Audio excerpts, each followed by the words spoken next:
Hi, I'm Keith Lockhart, and in the rest of my life I'm the conductor of the Boston Pops and the principal conductor of the BBC Concert Orchestra, but I'm here in particular making my Atlanta Opera debut and conducting this production of Porgy and Bess.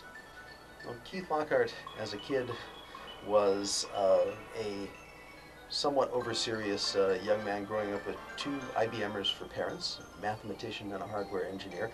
Not expected to go into music for a living, but given every opportunity to do that sort of thing by those kind of Depression-era parents who were denied those opportunities themselves. I think nobody was more shocked than I that this ended up being my career. I always intended to go to college and become a lawyer, and I didn't do that. And instead, I followed my heart and had supportive people around me and ended up in a job that I feel blessed to inhabit. Well, for the last 25 years or so of my career, it's been mostly an on-stage concert sort of career. I really loved doing opera, and in these last few years, I've tried to find places in the schedule to do that. Opera is a very different performance production schedule than the normal concert work, which is week in, week out. In an opera, you have to stay put for 4 or 5 weeks, and that's kind of hard to fit into a schedule, especially with the demands of the Boston Pops and my other responsibilities. But I've been trying to make time to do it, and over these last, 5 or 6 years, I think I've probably done 7 other opera performances, but this is my first Porgy and Bess. I've known this music as an American musician and American conductor for my whole life, and certainly for my whole career, and have done the work in concert form a couple of times. But to get to explore it at a deeper level, to get to explore all the music that one doesn't see in a concert scenario that one sees in the staged version of the opera is really a treat. It reinforces something that I've known for years, that this piece is really a true masterpiece. And Gershwin, in his brief 13-year career of writing symphonic music, really outdid himself in his writing for the orchestra, his writing for the voices. It's an innovative piece, a magical piece, and a piece unlike any other in the repertoire. You have to, of course, learn physically, pragmatically, what there is in the score and how to communicate that. It's, with the conductor's part, everybody sees the finished product with somebody waving their hands furiously, but what goes into that is lots and lots of less glamorous hours spent at a desk with the score. And in an opera, it's a mammoth undertaking. I mean, there are literally, I don't know, 700 or 800 pages in this score, and to get through all of that, just a once through, let alone to then get below the surface, understand the connection points between things, try to make sense of things so that you can turn around and properly communicate it, is it's a lot of work before we ever even get together and have our first rehearsal.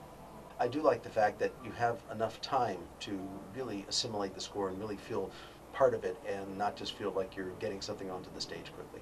I'm not power driven, I am responsibility driven. And I love the challenge of having to keep all of these forces together and paced equally. It runs, for a whole month of rehearsal.